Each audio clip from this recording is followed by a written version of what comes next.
first to greet the ambassador, especially Consul General, ladies and gentlemen, Madam President. It's really a delight that you're here. For me, to host the President of Kosovo, given what I study, is an extremely important moment in my career. And as I said, I could probably retire now and feel pretty good about it. But thank you very much. I've still got 10 years though. But to host a person as remarkable as this is really a pleasure. And I know you're really inspirational to our students, not just for what you're doing now, but for what you've done in the past. And you probably know that I'm not a stranger to Kosovo. In fact, I've spent an inordinate amount of time in Kosovo, and we've had some extraordinarily interesting and very good times, and I count among my best friends, my friends in Kosovo. But your arrival as president, alongside the mandate with Prime Minister Kurti, has for me brought a sense of inspiration and optimism. Because I know you know that the past 14 odd years of independence haven't always been that easy. But your election as president, and again, the arrival of Vetëvendosje, for me, I view as a very positive thing. And I'm especially happy that President Osmani has really engaged Kosovo's best resource, which is this extraordinary wellspring of incredibly young, dynamic people. If you get a chance to visit Kosovo, that's the energy you'll feel. A lot of young people doing really interesting things outside of the mainstream, often tedious political life. Young Kosovars made lives for themselves. They opened restaurants, they opened bars, they started business, and there's a dynamism in Kosovo that I find quite compelling. Now, since I have only 2 minutes to talk about you, and I've probably already used them already, I just want to tell you 3 really short stories, all right? One is that just over 20 years ago, at this very school, we hosted President Ibrahim Rugova, who I count among he was a very close friend. For those of you who don't know him, he was Kosovo's first president. He regrettably died in 2006, so he wasn't able to see, the outcome of his work. But I still remember that moment, Madam President, when he arrived in Toronto, and I was able to meet the plane on the tarmac. And to see him with the trademark scarf come down the airline steps was really something for me. And I know that he was a real inspiration for you as well. And having said that, I brought this in this piece of bubble wrap, okay? I wanted to show you this. This is a rock. And President Rugova always brought rocks, symbols of Kosovo's mineral wealth. And he always handed them out. I had 5 at one point. I'm now down to 1 because I like to pass them on because they mean a lot to me. So I'm leaving this here because I think it belongs back in Kosovo. And I would very much appreciate if you would take it back with you. Thank you, I'm putting that there. Story number 2 is in 2008, on February 16th, that young man there, Uber Kusari, and I arrive with 12 students in Pristina on February 16th, 2008. What happened on February 17th? I think everyone here knows. Kosovo declared independence, and we were there, and that was a fluke. How did we know? Who knows? But at that point, Madam President, we met you. And I remember meeting you with President Sidiou in his office and how delighted I was. Fast forward to 2021, November 2021, and you are here as President of the Republic of Kosovo.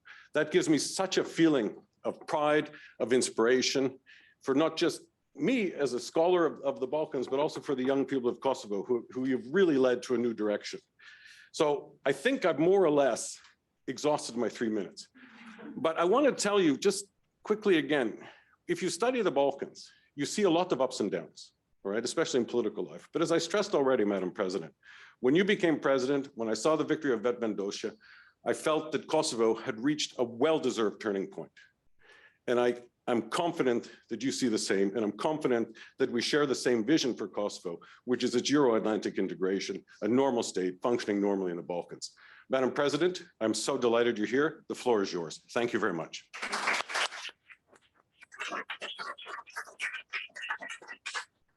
Thank you so much. Thank you.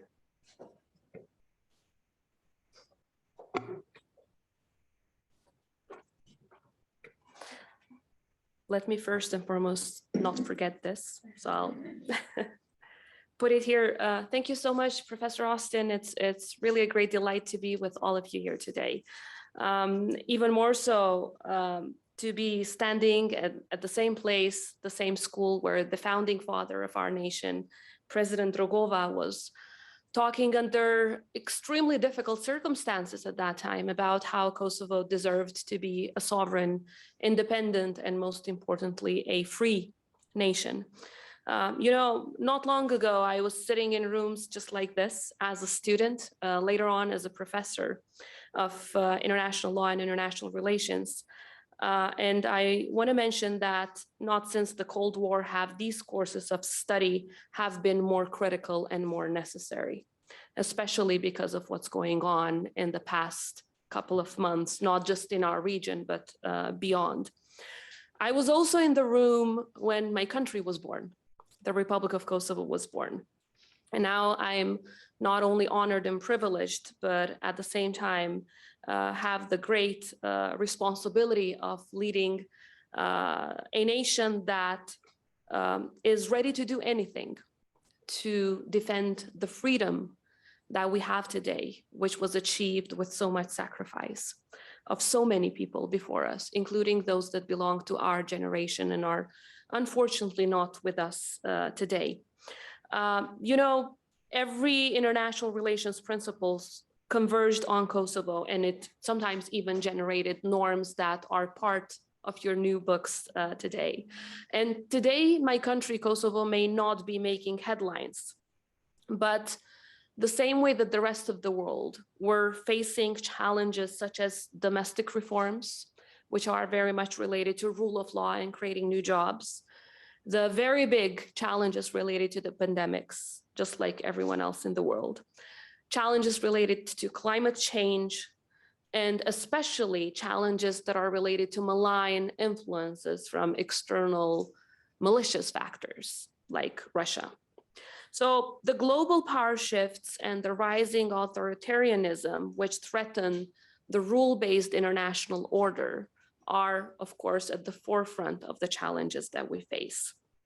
Perhaps before I move on in more detail about these challenges, let me say that despite of all of these, in spite of all of the struggles that we had to go through, my country really is a beacon of hope, a beacon of democracy for the region and beyond, perhaps because of the very painful history that we had to go through. Perhaps that we understand very well the very high price that we all had to pay for freedom and independence.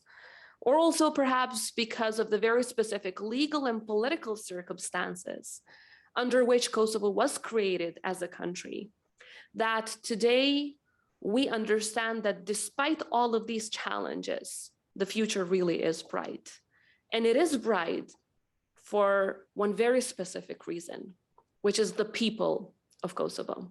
We have the youngest population in Europe. About 70% of the people are under 35. They are our biggest potential. And I am a true believer that unless a country invests in its human potential, in its people, it will never be able to get out of poverty, to get out of the challenges that it faces in any other area, whether it's economy, education, or health. And that unless we really turn our attention, as well as our budget and our investment, from building highways and spending it on wages, to, of course, that is important as well, but to really investing in your people, which is education, as well as health services, we will not be able to pass the economic challenges that we have, and we will not be able to achieve the sustainable economic development that our country needs and our people deserve. Which is why the new institutions that were built after the 14th of February elections, which showed not just the biggest turnout, but also the biggest trust, the highest trust the people of Kosovo had ever vested upon any leadership in the history of the country, are focused on a platform that is based on jobs on one side for youth and women specifically, and most importantly, and secondly, on justice.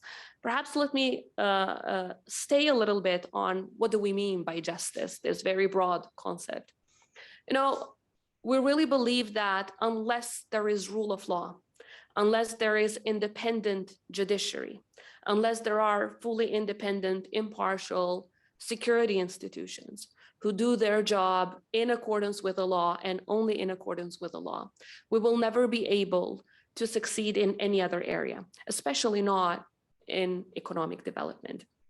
That, of course, starts with the trust that the people have in the institutions in order to carry out these very necessary reforms in rule of law that then lead to higher economic development. We're already facing a double-digit economic growth for this year, which is unprecedented for our region. We're already facing a 75% increase in FDI in the past couple of months. We're already facing quite a lot of interest of foreign direct investments to come and invest in Kosovo.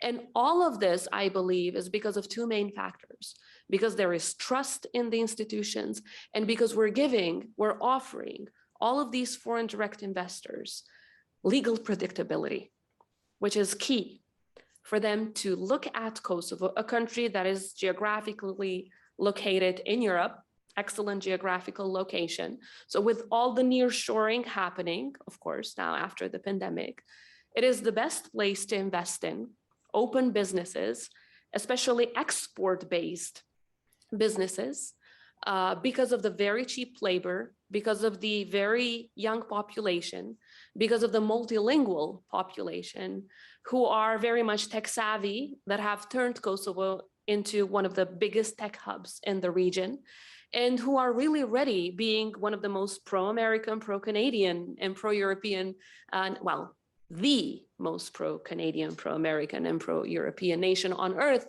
really ready to welcome these businesses and work together in order to succeed, which would be in the benefit of both the foreign investor on one side, as well as our country in the other side.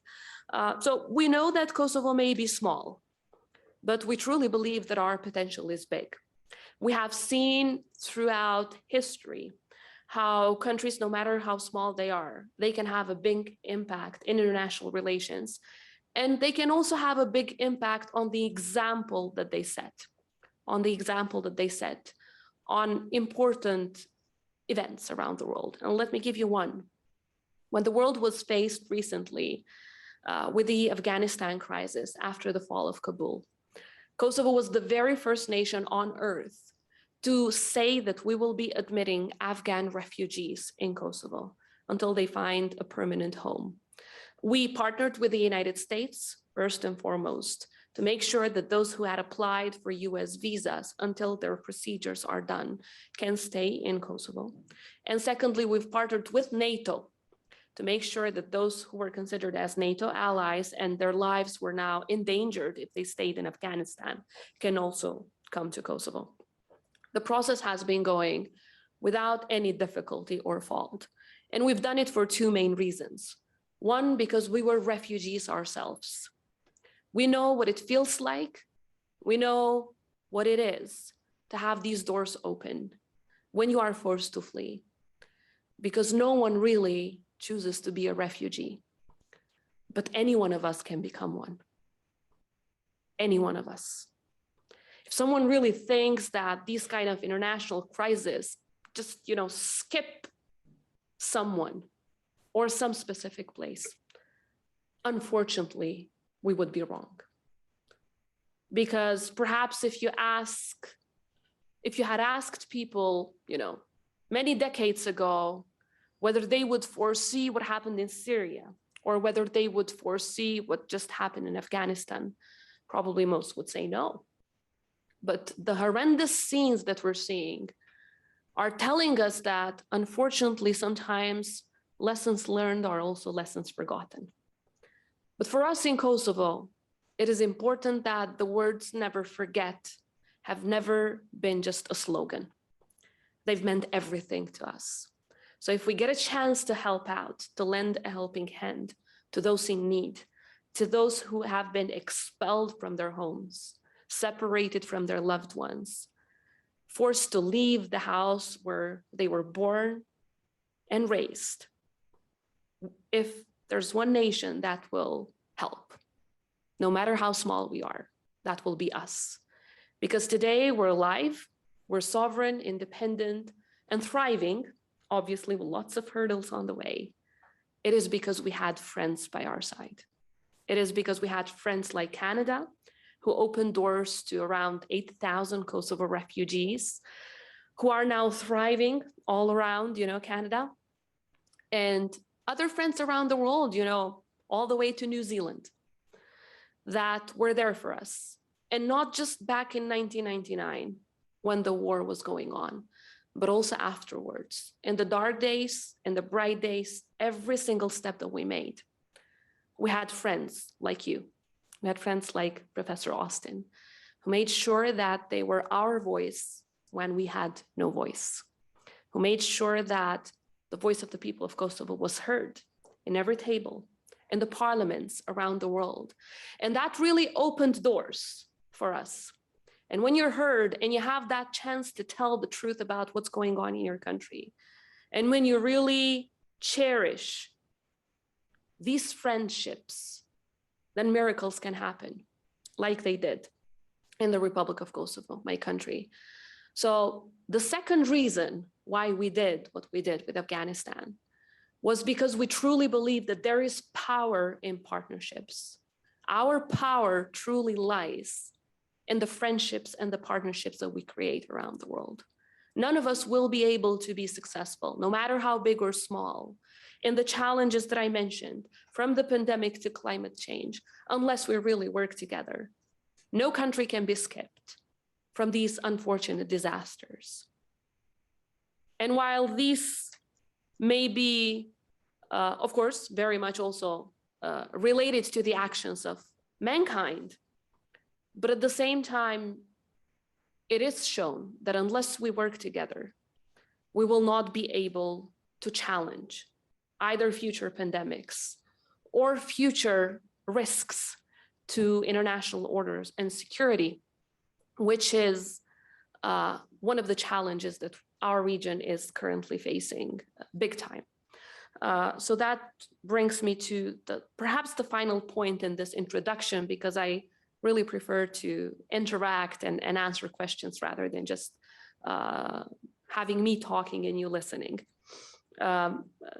Of course, the current state of play in our region is that because the West is dealing with too many other problems in the world, the attention that used to be very high in our part of the world is not as big, or it has not been as big in the recent years.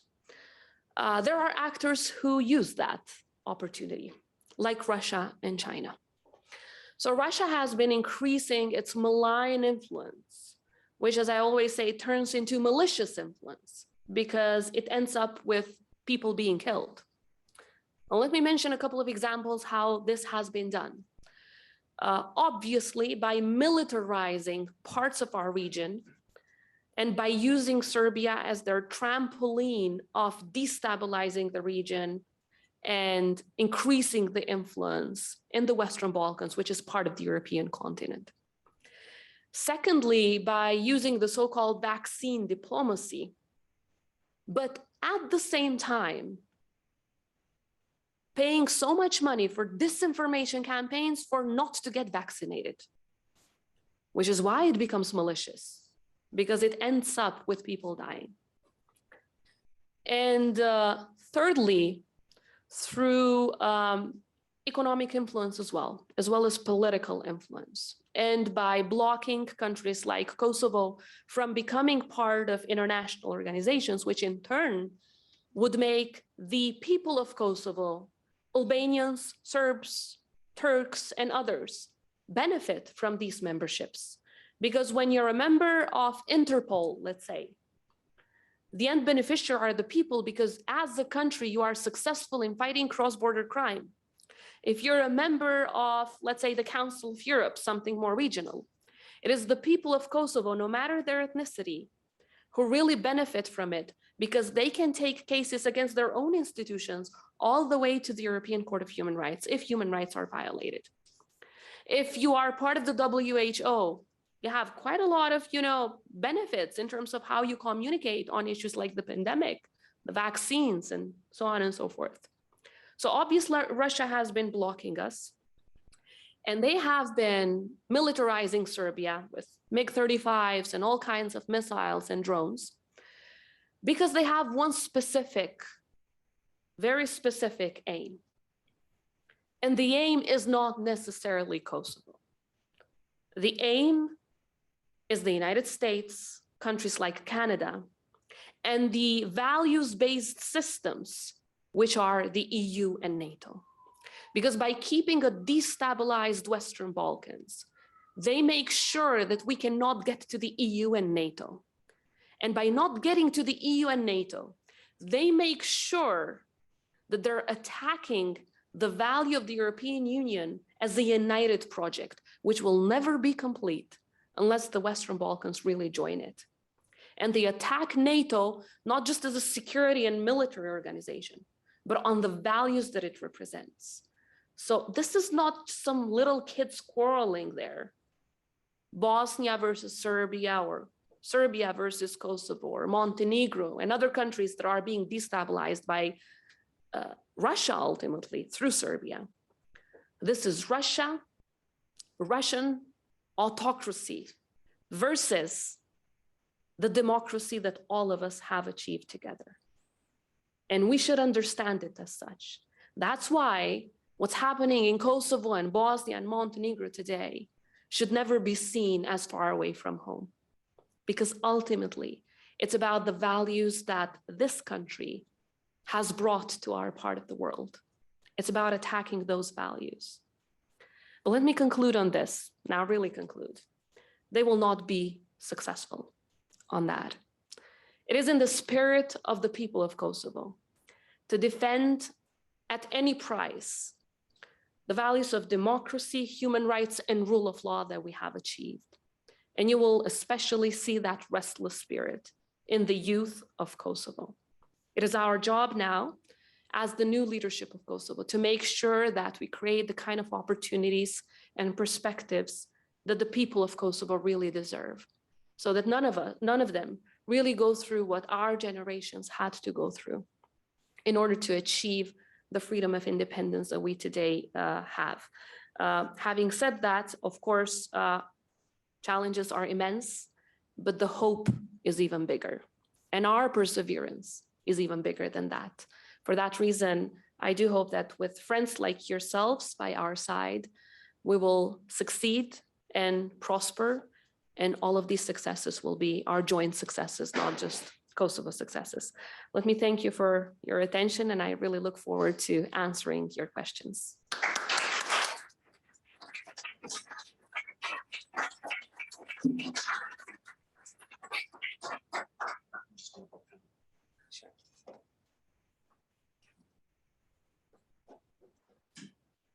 Wow, that was an amazing speech.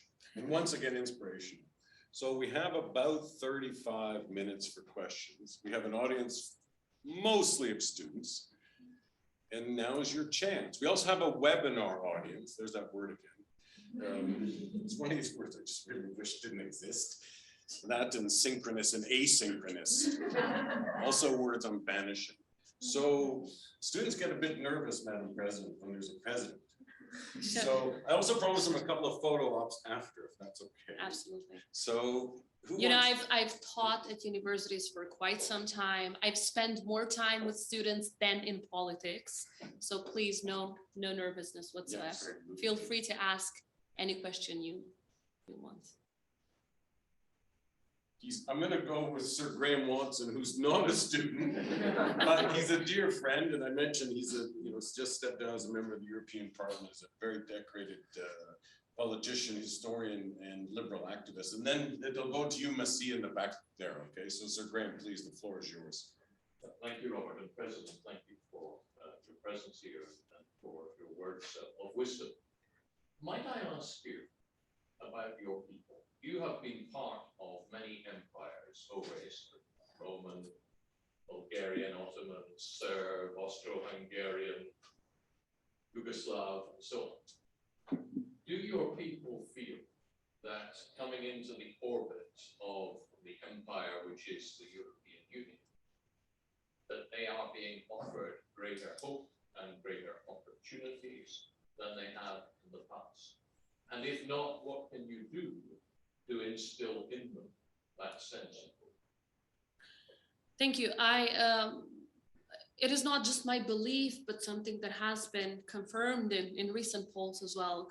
The trust of the people of Kosovo in what is a European Union future is higher than in any other country in the region, higher than in any other aspiring member of the European Union.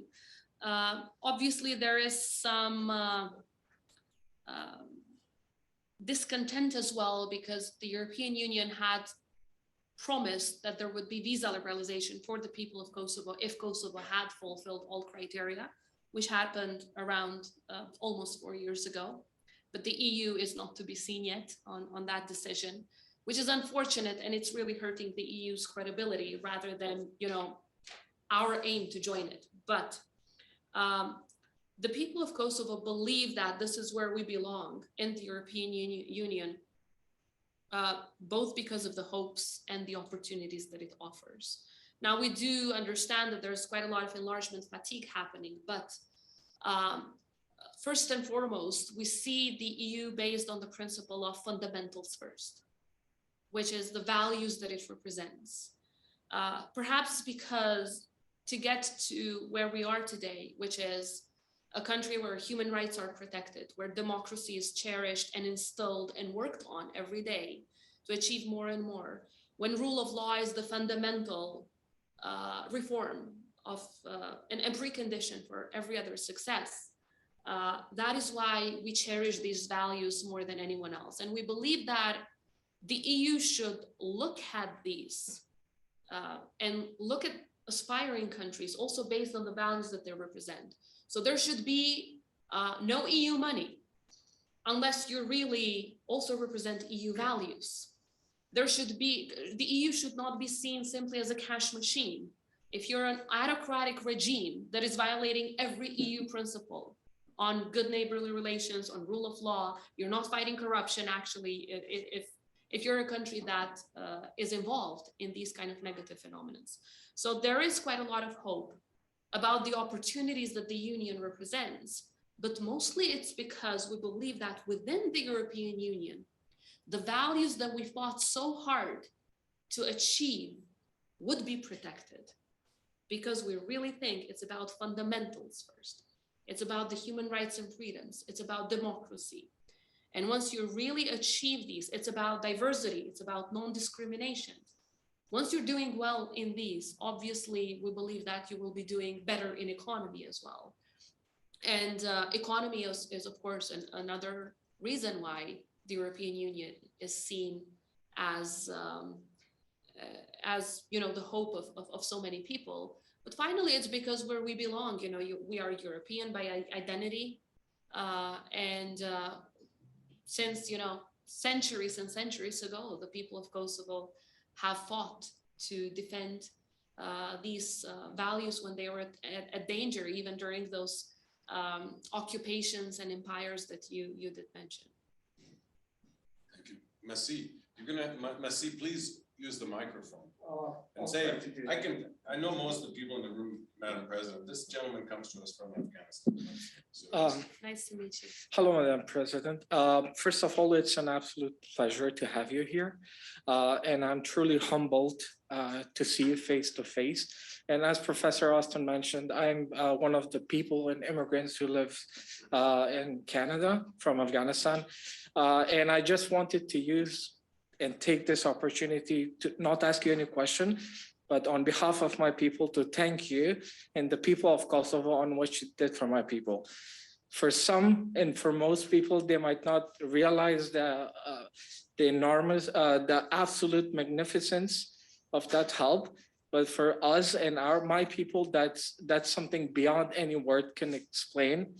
So once again, I just wanted to thank you, and I hope more countries will learn from Kosovo. But thank you. thank you very much, Ms. Thank you.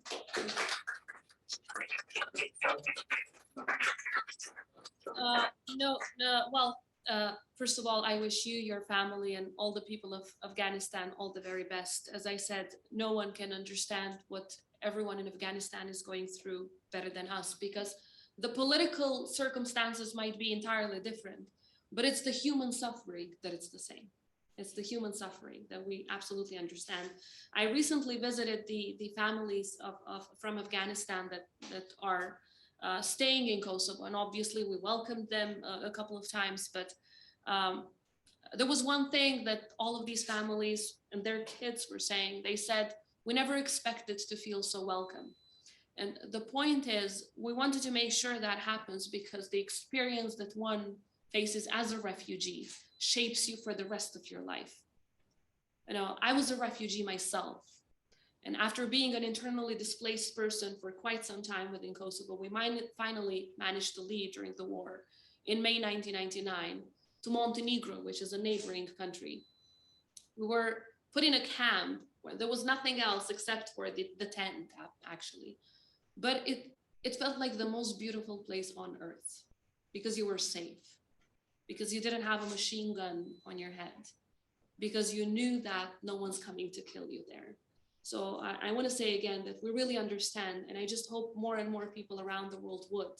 And I hope that, you know, we will all see very soon the moment when all the people of Afghanistan will feel free, at peace, and they will be able to prosper and thrive within their country.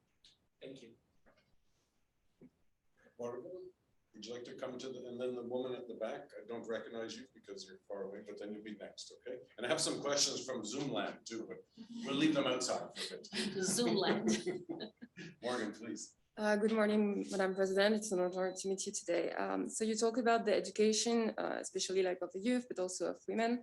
And I was wondering, like in the EU progress reports on Kosovo of 2020, they said that they didn't see much of improvement for education. So I was wondering what you were doing exactly for that. And also how the pandemics kind of maybe disrupted what you had in terms of policy, but also investment for education.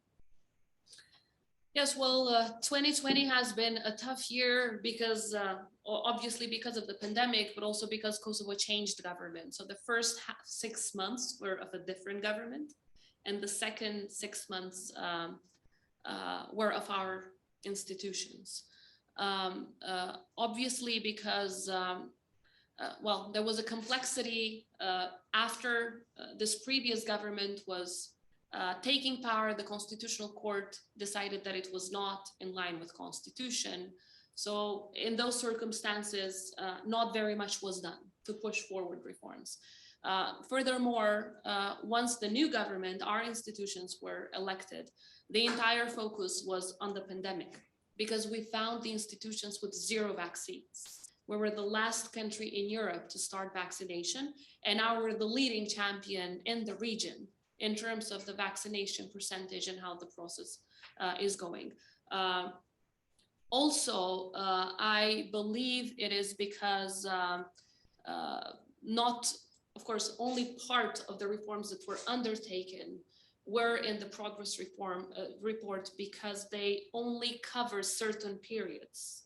So but then by the time it is published, it doesn't necessarily include, let's say, the last 3 months.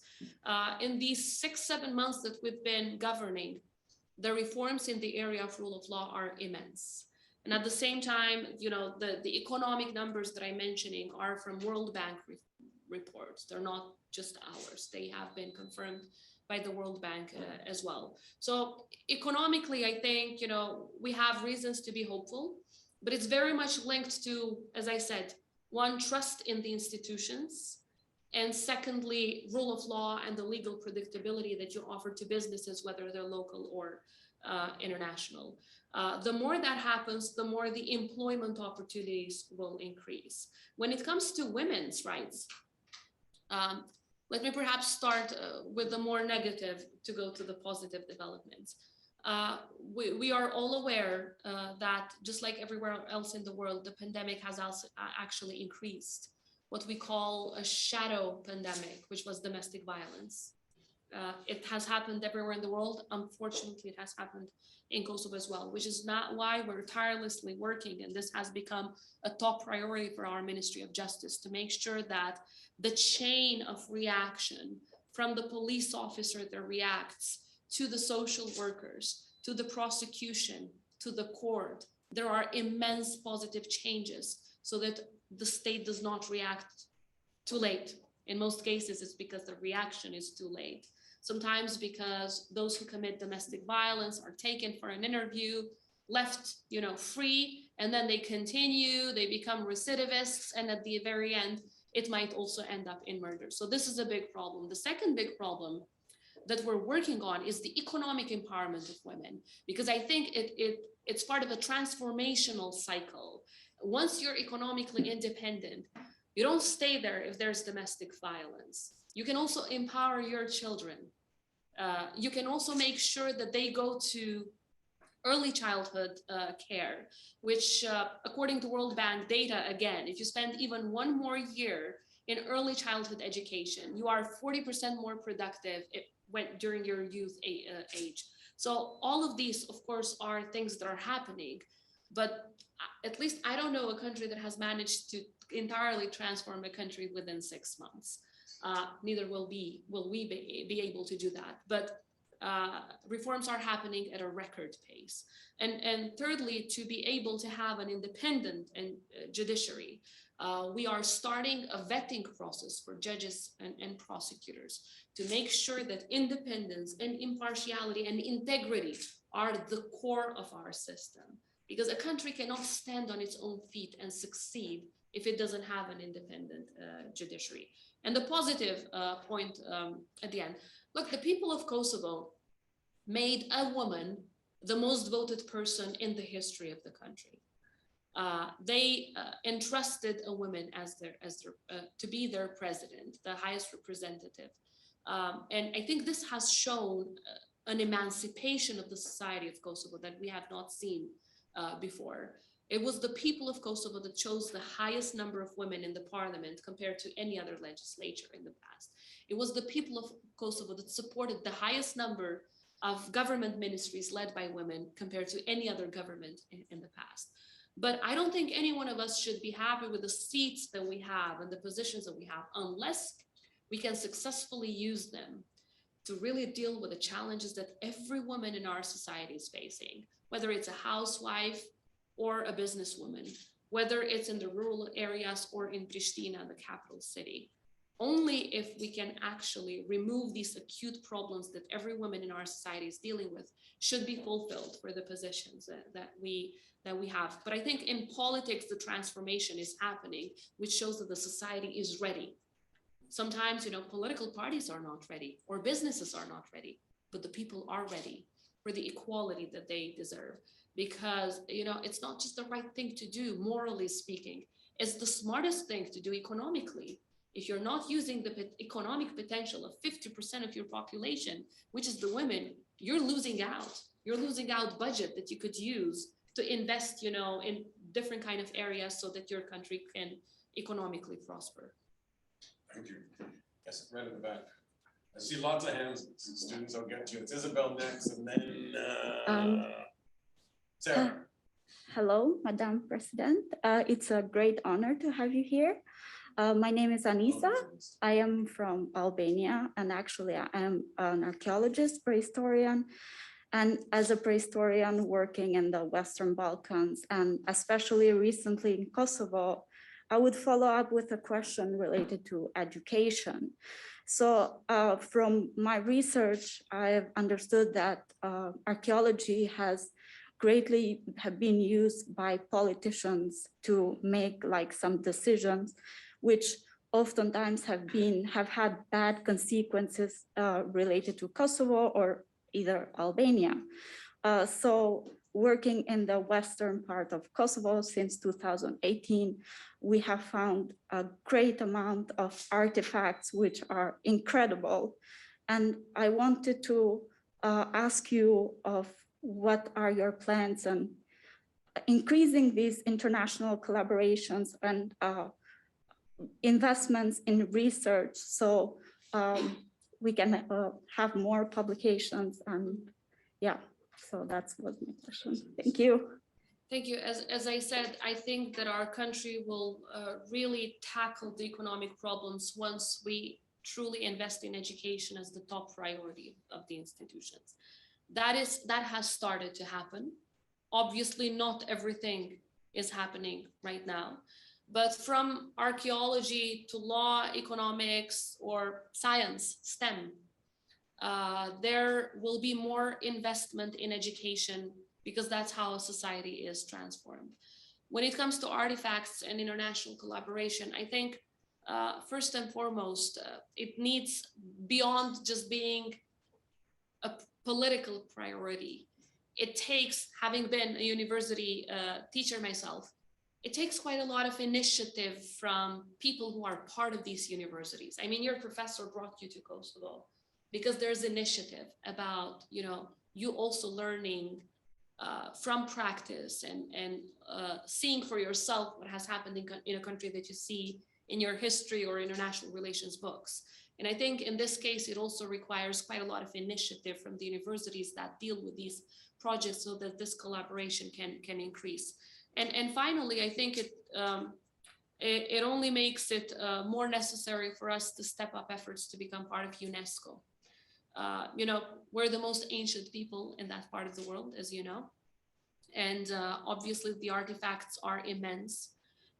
Most of the artifacts found until 1999, as you know, are still kidnapped by Serbia. Serbia has never returned the artifacts that they took from Kosovo during the war, and that were all found in Kosovo and part of our history of archaeology. But while we work on finding more and more, I think we're also finding parts of our history and cultural heritage that needs to be defended and protected, also based on UNESCO standards. That takes us back to the blocks that we're having from Russia to not become part of these organizations, but we're working hard to make sure that this happens very soon. Nisa, sorry for not recognizing you. Okay, so it's going to be now, Sarah, you're not quite next, it's Isabel, then Sarah, then Logan, then Ashley, and I'll see where we get to that gentleman back there, okay? So Isabel, please. Thank you, Madam President. It's an honor to have you here with us today. I read that a few days ago, Prime Minister Kurti said that there had been a tectonic shift for good in negotiations with Serbia, and that recognition was more of a possibility now. I'm wondering if you could speak to that at all. Well, the tectonic shift, I think it's, tectonic. A shift has definitely happened on how Kosovo is represented. I haven't read the statement, but the way how Kosovo is represented is very much centered on the issue of mutual recognition. This is more or less recognized by leaders from President Biden to some European leaders as the precondition for a successful dialogue. Now, the shift is very much on the fact that Kosovo absolutely doesn't accept to negotiate issues like its own borders, as unfortunately has happened in the past. Kosovo does not put its own sovereignty and functionality on the table because, we're not a basket of goods, which you put on the table and anyone can get whatever it wishes. Because if we use that tactic at the end, no functional state will be left. So there were a couple of ideas in the past that were aiming at making Kosovo another Bosnia, creating another Republika Srpska, which is a prelude to later partition. But even before partition, what happens is destabilization, frozen conflicts, and lots of dangerous scenarios that we can now see happening in Bosnia. So obviously the current institutions are against that because we believe it's against Kosovo's interests, but at the same time against the interest of our allies who have invested so much in peace and security in the Western Balkans. So we're focusing a lot on ideas that would instill more peace, more stability, and which make sure that the end beneficiaries are the people. So we're focusing on the missing persons from the war, so we can find their whereabouts. We're focusing on removing economic, barriers, which are obviously not from Kosovo, but there are tens of them that have been put by Serbia against Kosovo goods. And we're focusing on making proposals that would bring, as I said, more peace to the region. All of these have one centerpiece. The core is mutual recognition, because I think no matter how great of ideas you put on the table, unless this happens, we will never have that, final piece of puzzle that will make stability in the region something sustainable and long-term. You can always, expect that after 5 years or 10, something might happen. So the shift, as I said, is on the way how Kosovo is being represented. I'm not very confident, to be very frank, on Vučić, Serbia's or Milosevic's former minister of propaganda. Someone that still glorifies Milosevic, someone that has never apologized or broken away from that past, someone that never showed a sense of repenting for what happened, the crimes that they've committed in Bosnia, Croatia, and Kosovo. I don't think we'll be making that tectonic shift when it comes to Serbia. I do hope that we will be proven wrong and that Vučić will recognize Kosovo, but for the moment, I do not see that willingness. What we see nowadays is a Vučić who threatens with war, is a Vučić who threatens with the creation of a new Serbian world. It's a Vučić who says, I quote, "With the weapons that I received," and obviously they are normally from Russia or China, he says, "I will attack deep within enemy territory in a perimeter of 9 kilometers.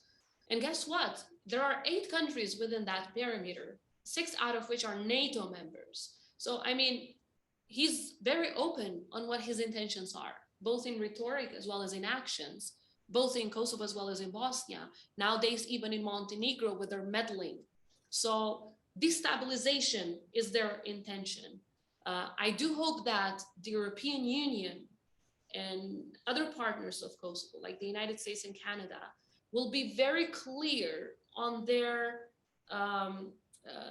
position towards Serbia, because with autocrats, appeasement never works. History shows that whenever appeasement was tried on autocrats, especially the kind of Russian autocrats that we see, we will not see peace and stability. Look at the 90s. This is the lesson of what happens if the West turns their eyes away and leave the autocrats to play the game that they wish to do. So as I said, I'm very hopeful on Kosovo. I'm not so hopeful on Serbia. It is unfortunate, but I really do hope that I will be proven wrong.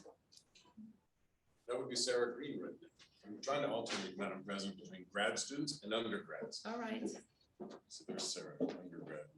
Hi, it is a big honor to be here today. And I was just wondering, earlier in your speech, you talked about how Kosovo, throughout its history, is a country that has faced a lot of struggles and challenges. And I was just curious to know what is the biggest challenge that you have faced and that Kosovo has faced since the beginning of your presidency? Thank you. Well, in our history, the biggest challenge obviously was 1999, to get our friends to come to our rescue. And then once you have peace and once there's no war, the rest are much smaller challenges. Obviously, Kosovo's path has been very unique. Unlike other countries who become members of the United Nations and, then they establish diplomatic relations bilaterally, we need to convince countries first bilaterally to recognize us before we become members of the United Nations. So quite a different path, which is much more difficult. But, our patience is not going to grow thin, and we're going to work tirelessly to make sure that this number of recognitions grows. And then, having a problematic neighbor is never a good thing that faces you. But, we have to recognize that geographically we are where we are. It's not like our neighbors are going anywhere. We don't want them to go anywhere, obviously, but we want all of them to believe in the principle of good neighborly relations and contribute to that the same way that we are. But obviously for everyone living in Kosovo, if they're asked what was the biggest challenge, it was the war, because it was the most painful one. It's what happened in our country during the war, it's beyond human imagination. So it's as our colleague from Afghanistan said, sometimes words don't do justice. It's really hard to explain what we had to go through. But I'm really hopeful that because of our struggles, that we understand the importance of these values, which are human rights and freedoms. And that's why we really fight to keep them and to make sure that what happened to us doesn't ever happen to anyone else. Logan.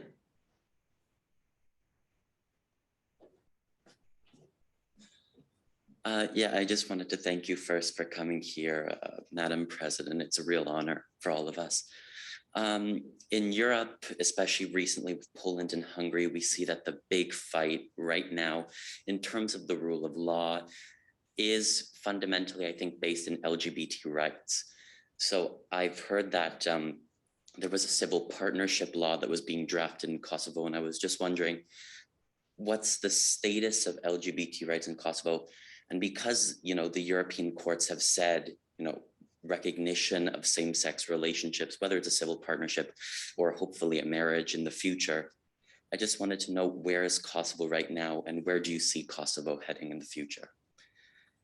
Well, in terms of the constitutional rights that are provided, Kosovo has one of the most modern and human rights-based constitutions, I would say not just in the region, but probably in Europe. That also includes the principle of non-discrimination, Article 24 of the Constitution. I had the great luck of participating in drafting parts of that Constitution, which says no one can be discriminated on any ground, including grounds of sexual orientation. That is the basic principle that in the Constitution. And then every single piece of legislation subordinates to the Constitution. And then there's an article on marriage, but it's very general. Everyone has the right to marry, full stop. The law is still in process. It's within the Ministry of Justice. I suppose it may come because it's part of the legislative agenda. So it may come in the next couple of months. That does not mean, however, that what's on paper necessarily is always implemented in practice, and it is unfortunate. But we're working hard on that, and Kosovo is perhaps one of the very few countries in that part of the world where the parade is organized every single year without any problem or incident whatsoever. Never has it happened. But I think we should all do more to make sure that what's in the Constitution really happens in real life for everyone, no matter their gender, their sexual orientation, their ethnicity, their political belief, or others. Because as I said at the beginning, the foundations of our country have been built on the basic principle that everyone should be equal and free. And I think that is the most important part for our country. That is what we should really protect and preserve at any cost. The law, I guess it's should be coming soon, but I can't give you an exact date right now. I should be asking the Ministry of Justice. They have these, technical data. Ashley.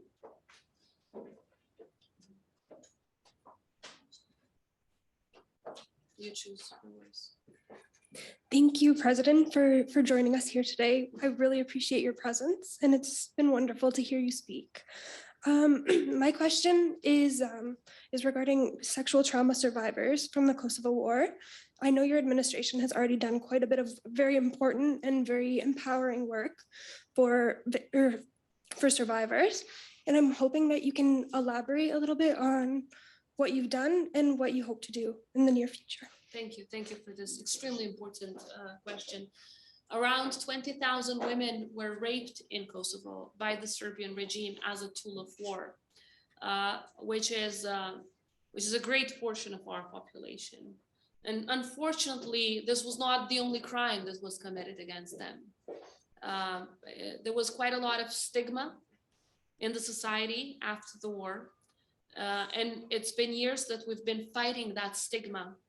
And I think that finally we've been successful, not just in implementing legislation and executive action in terms of giving the survivors of sexual violence during the war the necessary institutional and financial support that they need, but at the same time making sure that they get the respect that they deserve. Right now in Kosovo, one of the most voted members of parliament is Vaspija Krasniqi, who was the first woman to publicly speak up about being a survivor of sexual violence during the war. And of course, she also knows who were the people who executed the crime. But unfortunately, there hasn't been a single case, not even one, where Serbia has put the perpetrators of this horrendous crime before justice. Not even one case. You know, we've been doing a lot to raise our voice, to raise awareness, to make sure that there is justice, because justice is what's necessary in order to deal with this very big wound of the past.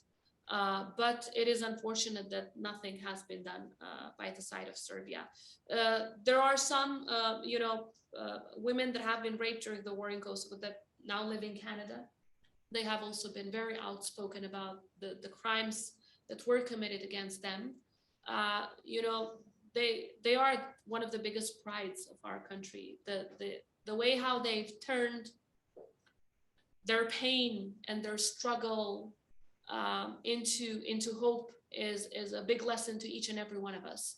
I work very closely with them, with the women's organizations who are organizing the kind of rehabilitation efforts for the women that have been victims of these crimes, supporting them economically and so on and so forth. But I think only justice is what will finally, make them move on, if that I may say so. And unfortunately, we haven't had justice yet. That's Ashley's research project. It's just We would be more than happy to discuss if you have any further questions on this issue. I think you should be talking to Mrs. Krasniqi, and I think we can organize that with the ambassador. Absolutely. I'm going to do one question from that gentleman there in the back, and then I'm going to take one question online, then we're going to say a couple of quick remarks, then we're going to have a couple of quick photos. Sounds good, everybody? Yeah. Fantastic. That gentleman. Hello, Madam President. It's such an honor to have you here. So what happened in 1999 hits home for me as well. What my family went through in Kosovo is the reason why I'm devoting myself to diplomacy, to peace and security. But when I went back to Mitrovica and Vizitron, where my grandparents are from, it was such an emotional experience for me. And when I was in Mitrovica, here's my question is when I was in Mitrovica, I went across this government building and it said the government of Mitrovica, but it was in 3 different languages, Albanian, Serbian, and Turkish. So I was wondering if you can kind of talk about these minority rights and where you see these minorities within Kosovo in the future. And one more question I have is the UNMIK, the UN mission in Kosovo, and how you see them kind of taking a step back out of Kosovo so Kosovo can kind of express their sovereignty and act independently from the United Nations. I come from Mitrovica too, so it is a multi-ethnic city. I think multi-ethnicity is one of our biggest values that we really cherish. What is extremely important is that what has been really invested on in the past 20 years, which is to integrate people so that they can work together, no matter their ethnicity, religion, or cultural background, should not now be lost with our ideas that are coming forward from some diplomats that we should choose segregation and separation on ethnic lines rather than living together. Kosovo, again, has a constitution which gives ethnic minorities rights that you cannot see anywhere in Europe. They practically have the veto power in our parliament. If we really want to reform our education system, which we want, we will need to amend a couple of pieces of legislation, which we are not able to do without the votes of the Serb minority communities who have reserved and guaranteed seats in the parliament. So they can practically block pieces of legislation that are so transformative and positive for the society if they wish. So from the reserved and guaranteed seats at both national and local level, to, their languages being official languages in the country, to their inclusion in all public institutions, including courts and prosecutor's office and, other human rights institutions. Kosovo has really offered in terms of institutional life something that no other country has. And always keeping in mind that multi-ethnicity is one of the fundamental principles based on which the country has been built, despite of the fact that over 93% of the people are Albanian and around 7% are other ethnic minorities, but that doesn't stop us from making sure that the human rights of all are respected. Now, there are still some challenges, but we've managed to bring down the number of interethnic incidents to 0.03%, which I think is lower than most countries that I know. 0.03%, interethnic, interreligion, anything. So the point is, of course, we are committed to bringing that down to zero, because that's what our people deserve. There are some challenges, but the main one is the fact that Serbia has created illegal parallel structures in the north of Mitrovica, through which they are intimidating the Serbs who live in the north and kind of keeping them hostage from integrating.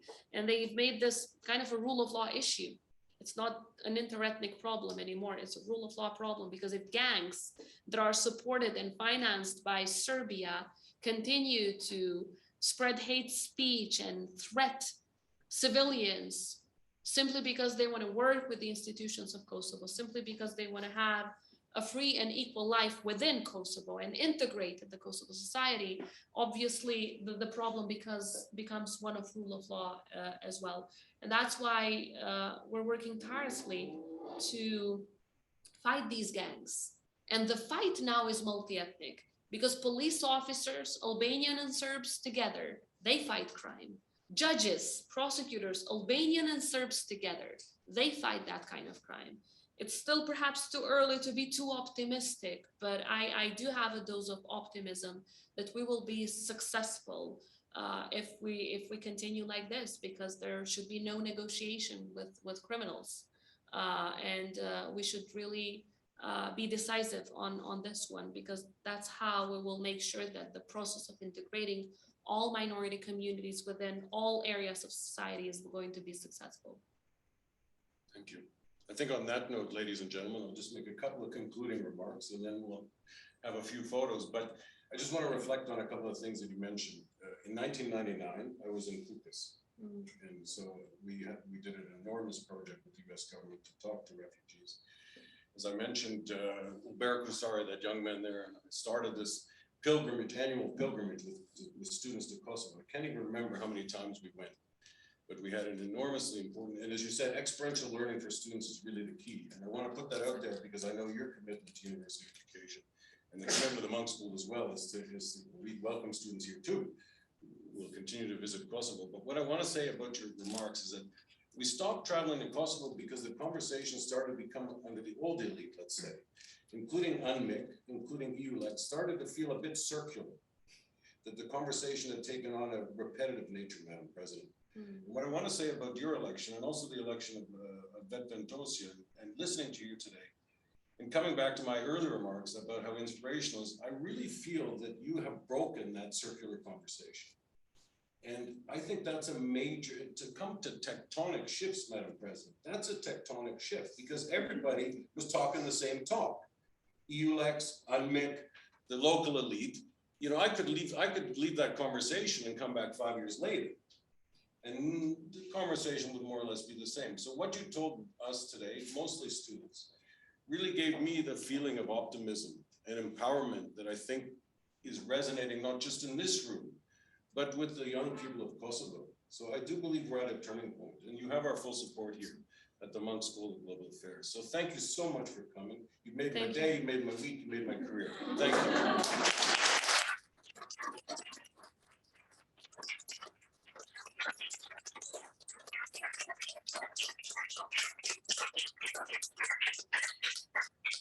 Thank you all. It's been an honor. Thank you.